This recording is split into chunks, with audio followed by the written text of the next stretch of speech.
তো এই তো বাবার কথা তো বলে শেষ করা যায় না। মানে বলতে থাকলে বলতেই ইচ্ছা করে, আরো ইচ্ছা করে, আরো ইচ্ছা করে, আরো মনে হয় লীলাগুলো সব সামনে ভেসে আসে। যত বলতে থাকি ততই এরকম একটা পরিস্থিতি তৈরি হয়ে যায় মনের ভিতরে। যাই হোক, তাই ইতিমধ্যে ওই 2012 নাগাদ, 12 দিকে আমার হলো পাসপোর্ট আমি করতে দিছিলাম। হ্যাঁ, মানে ইন্টারন্যাশনাল পাসপোর্ট করতে দিছিলাম। সেই পাসপোর্টটা বেড়ে চলে আসছে। তা সেই পাসপোর্টটা যখনই আমি হাতে পেলাম, সঙ্গে সঙ্গে আমি ভিসা করতে দেওয়ার জন্য কলকাতা চলে গেলাম। হ্যাঁ, কলকাতায় গেলাম। এবার দিলীপ সেন যে দাদা আছে, তার নাম্বারটা আমার কাছে ছিল। তার কাছে আমি গিয়ে বললাম, দাদা, তার বাড়িতে একবার উৎসবে গেছিলাম এর মধ্যে।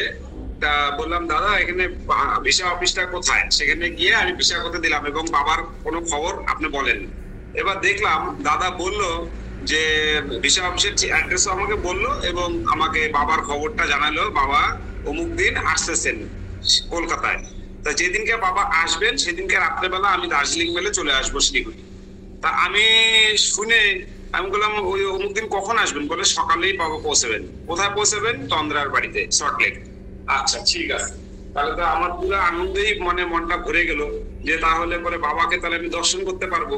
হ্যাঁ, এইবার কি করলাম, আমি ওখান থেকে ভিসা অফিসে গিয়ে ওখান থেকে কাজ সেরে আমি মামা বাড়ি চলে গেলাম। আর ওই যেদিনকে বাবা এসে পৌঁছালেন কলকাতায়, সেদিনকাই আমি বাবার ওখানে তন্দাদির বাড়িতে চলে আসলাম সকালবেলা 10টা-11টার দিকে। হ্যাঁ, মামা বাড়ি থেকে চলে আসলাম। এসে নিয়ে বাবার সঙ্গে দেখা হওয়ার সঙ্গে সঙ্গে বাবা তো দেখে মানে কি সুন্দর একটা হাসি দিল। আসো আসো আসো। হ্যাঁ, সামনে গিয়ে বাবাকে প্রণাম করলাম। বাবা সঙ্গে সঙ্গে আমাকে বললেন যে অমুক তারিখে কামাখ্যা যাচ্ছি। হ্যাঁ, আমরা এখান থেকে এই ট্রেনে উঠতেছি, ওই ট্রেনে তুমি শিলিগুড়ি থেকে উঠো, উঠে নিয়ে তুমি কামাখ্যা গিয়ে 2 দিন বা 3 দিন তুমি থেকে আসো, মঙ্গলই হবে। হ্যাঁ, এই কথা যেই বললো আমার তো আর ভিতরে আনন্দ ধরে না। আরে বাপরে, আশ্চর্য ব্যাপার! আমি সেই বাবাকে পাওয়ার আগে আমি আসামে গেছিলাম, হুজাই এবং ডিমাপুর।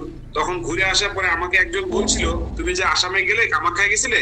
আমি বললাম, না, কামাখ্যা তো যাইনি, তবে কামাখ্যা স্টেশনের উপর দিয়েই গেছি। তখনকার বলার পরে তখনকার বললো কি, কামাখ্যা মা সবাইকে টানে না। হ্যাঁ, যাকে না টানে সে যেতে পারে না। ঠিক আছে? এই কথাটা আমার মনে পড়ে গেল যে আরে বাবা আমাকে কামাখ্যার কথা বললো, তাহলে পরে এবার আর কেউ আমাকে ঠেকাতে পারবে না। হ্যাঁ, বাবা যেহেতু যাইতে বলছে, তাহলে আমি মা এবার তার মানে আমাকে নিবেই, দর্শন দিবেই। এই একটা মনের মধ্যে খুব আনন্দে আমি বললাম, ঠিক আছে বাবা, যাবো। এবার মোটামুটি সেই তারিখের থেকে মোটামুটি 7 দিন কি 10 দিনের মতন সময় পরেই এই কামাখ্যায় যাওয়ার প্রোগ্রামটা ছিল। কামাখ্যা এই অম্বুবাচীর আগেই, এই 3-4 দিন কি 5 দিন আগেই আমরা বাবা গেছিল আর কি। হ্যাঁ, কামাখ্যায় গুয়াহাটিতে। তারপরে এবার আসলাম, আসার পরে দোকানে তো তো হুলস্থুল কাজ। সেই কাজের চাপে আমি তো আর কামাখ্যায় যাওয়ার চিন্তাই করতে পারতেছি না, এমন অবস্থা। আবার এদিকে বাবাকে কথা দিছি, হ্যাঁ কামাখ্যায় যাব, কিন্তু কাজ এদিকে, কাজগুলোই বা উঠাবো কি করে? হ্যাঁ, যাবোই বা কি করে? এরকম একটা চিন্তা ভাবনা করতে করতে যেদিনকে বাবা ওই সরাইঘাটে উঠবে ওখান থেকে ট্রেনে বিকালবেলা হাওড়া থেকে, সেদিনটাই আমার কাজটা সন্ধ্যার সময় মোটামুটি একটা মানে এমন পজিশনে চলে আসলো, আমার হাতের কাজ মোটামুটি কমপ্লিট হয়ে যাবে রাত্রি 9টা-10টার মধ্যে। হ্যাঁ, আর রাত্রেবেলা এখান থেকে 1টার সময় ট্রেন, 1টা না 1:30টার সময় রাত্রি। এইবার আমি কি করলাম, আমি চিন্তা করলাম তাহলে আমার হাতে যেহেতু কাজগুলো উঠে গেছে, আমি আমার দোকানের স্টাফদেরকে বুঝাই দিলাম এই কাজগুলো এইভাবে সব সিলাপালিশ কমপ্লিট করে ডেলিভারি দিয়ে দিবি। হ্যাঁ, দিয়ে দিবি, আমি একটু আজকে একটু বাইরে যাবো, 2-3 দিন পরে আসবো। ঠিক আছে? বলে নিয়েই আমি সেই আমাদের এক গুরু ভাই আছে, সে প্রতিদিন আমার কাছে আসে এবং বাবার ব্যাপারে আলোচনা করে, একটু গল্প সল্প করে, একটু মানে ঈশ্বরের কথাবার্তা আলোচনা করে। সেই সুব্রত বসাক, চিরামুড়ির দোকানদার, সেই দাদাকে বললাম, দাদা একটা আনন্দের খবর আছে। বলে কি? আমি বললাম কি, বাবা আমাকে কামাখ্যা যেতে বলছে। হ্যাঁ, তা আপনি কি যাবেন? বলে কি, হ্যাঁ যাবো। আমি বললাম, তাহলে আপনি আজ কোনো গল্প না, আপনি বাড়িতে চলে যান। বাড়িতে চলে গিয়ে রেডি হয়ে আপনি রেডি থাকেন, আমি আসতেছি আপনার বাড়িতে। ওনার বাড়ির কাছে, মানে এনজিপি স্টেশনের কাছে ওনার বাড়ি। তারপরে আমি কি করলাম, সঙ্গে সঙ্গে কাজটা সব এগুলো দোকানের স্টাফদের বুঝাই দিয়া আমি আমার মতন বাড়ি চলে আসলাম। এসে নিয়ে আমি বললাম কি, মাকে বললাম, বউকে বললাম যে আমি আজকে কামাখ্যা যাব। হ্যাঁ, বলে হ্যাঁ তুমি কামাখ্যা যাবে? কিভাবে তুমি কামাখ্যা যাবে? তুমি কোনোদিন গেছো কামাখ্যায়? আমি বললাম না, কোনোদিন যাই নাই। তবে বাবা আমাকে বলছে আজকে বাবার ট্রেনে আছে, এখন আমি ওই ট্রেনের মধ্যে উঠবো। হ্যাঁ, ঠিক আছে, বলে কি করে তুমি একা একা যাবে? আমাকে আমার সঙ্গে আরো একজন আছে সুব্রতদা, তাকে নিয়ে যাবো। বলে বেশ ঠিক আছে যাও। তারপরে রাত্রিবেলা খাওয়া দাওয়া করে রেডি হলাম। এবার তুমুল বৃষ্টি, মশাল ধারে বৃষ্টি শুরু হয়ে গেল। হ্যাঁ, আমি কি করি, আমি বললাম বৃষ্টি হওয়া যাই হোক আমাকে কিছুতেই ঠেকাতে পারবে না, বাবা যেহেতু আমাকে যাইতে বলছে আমি যাবোই। হ্যাঁ, সঙ্গে সঙ্গে কি করলাম, কাপড় চোপড় সব একটা ব্যাগের মধ্যে ভরে, একটা হাফ প্যান্ট একটা স্যান্ডো গেঞ্জি পরে, হ্যাঁ গাড়ি নিয়ে ভিজে ভিজে বৃষ্টির মধ্যে চলে গেলাম। সঙ্গে একটা ছাতা নিলাম, গ্যারেজে সুব্রতটাকে সঙ্গে নিলাম, ওখান থেকে ছাতা নিয়ে হাঁটতে হাঁটতে চলে গেলাম বৃষ্টি। আর আমি কোন কোর্সে উঠবো আমি তো কিছুই বুঝতে পারতেছি না। জেনারেল টিকিট কেটে তো জেনারেলেই উঠবো, কিন্তু বাবা কোথায় যে আছে, কোন জায়গায় যে নামবো সে তো কিছুই জানি না। কি করি এখন? ইতিমধ্যে যায় দেখি পার্থদার সঙ্গে দেখা, সেই রাত্রিবেলা 1টার সময়, 12:30 1টার সময় পার্থদা দেখি স্টেশনে। এই পার্থদা আপনি এখানে? হ্যাঁ, প্রণাম প্রণাম পার্থদা, আপনি এখানে?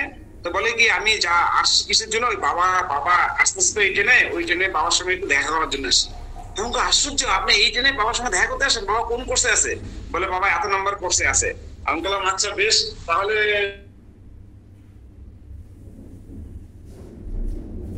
আমরা কামাখ্যা এই ট্রেনে উঠতেছি।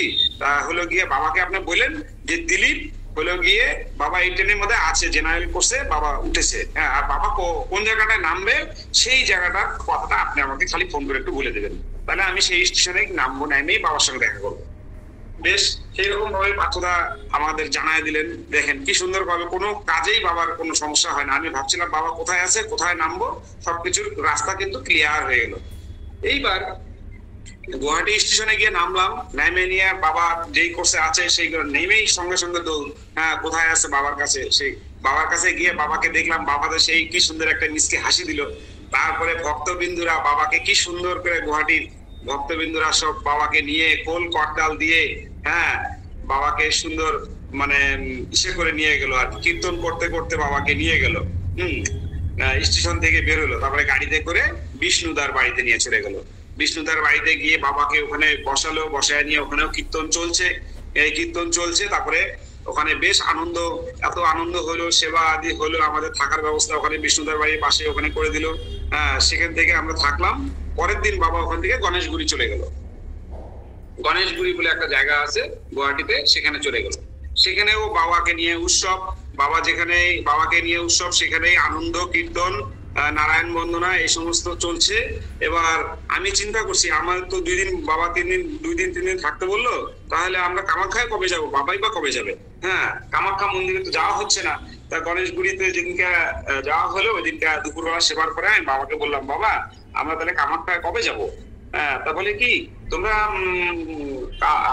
আজকেই চলে যাও, এখনই চলে যাও, তোমরা কামাখ্যা যাও, যা নিয়ে কামাখ্যা দর্শন করে আসো। এমনকি আচ্ছা ঠিক আছে। তারপরে তো চলে গেলাম কামাখ্যায়। ওখান থেকে কিভাবে যাবো সব শুনে টুনে নিয়ে কামাখ্যায় চলে গেলাম। কামাখ্যা মন্দির দর্শন করলাম, দর্শন করে এবার কামাখ্যায় মন্দিরে গিয়ে নিয়ে সবার, আমি শুনছি যে কামাখ্যা মন্দিরের ওখানে জনিপীঠ, কিন্তু সেই জনিপীঠের যে গর্ভগৃহ যেখানটায় আছে সেইখানটায় আমার দর্শন করার মনের মধ্যে ইচ্ছা জাগলো না।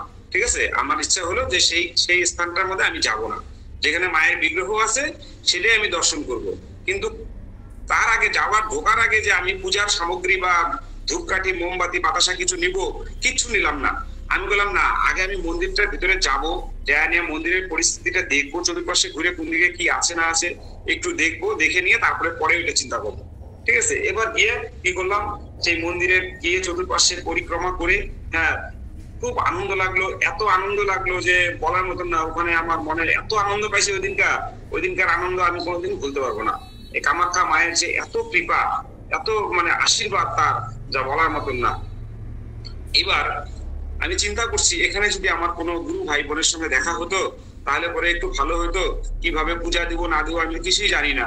হ্যাঁ ঠিক আছে, এরকম ভাবতে ভাবতেই বাইরে বেরিয়ে চলে আসলাম। হ্যাঁ, গেটের বাইরে ওখানে কিছুক্ষণ মন্দিরে বসে থাকলাম, বসে থেকে পরিক্রমা করলাম, বসে থাকলাম। তারপরে বাইরে বেরিয়ে আসতেই দেখি কি মামুনি আর হলো গিয়া উষাদি আসতেছে।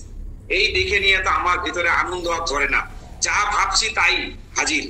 সঙ্গে সঙ্গে দিদির সঙ্গে দেখা হলো, দিদিকে বললাম দিদি প্রণাম। তা বলে তোরা কখন আসছিস? আমি বললাম এই তো কিছুক্ষণ আগে আসছি, এসে নিয়ে ঘোরাঘুরি করলাম, তা এখন ভাবছি একটু পূজা দেবো। বলে পূজা দিবি, আয় আমার সঙ্গে আয়। তারপরে ওখানে এক পান্ডার কাছে নিয়ে গেল, সে পান্ডার ওখান থেকে নিয়ে ডালা নিয়ে দিদি সুন্দর নিয়ে ওখানে যেখানে মায়ের বিগ্রহ আছে সেখানে দিয়ে আমাদের পূজা দেওয়া হলো। হ্যাঁ, দিদিও দিল, আমরাও দিলাম, উষাদিও দিল, দিয়ে আমরা বেরিয়ে চলে আসলাম। এত সুন্দর ভাবে ওই যে ওই দর্শন করে চলে আসলাম। তারপরে বাবার কাছে আসলাম, ফিরে এসে রাত্রেবেলা ওখানে সেবা করলাম। সেবা করে বাবাকে বললাম, বাবা তাহলে আমরা বের হয়ে যাই, ট্রেন আজকে রাত্রেবেলায় বের হয়ে যাই। বলে হ্যাঁ ঠিক আছে যাও, ভালোই হবে।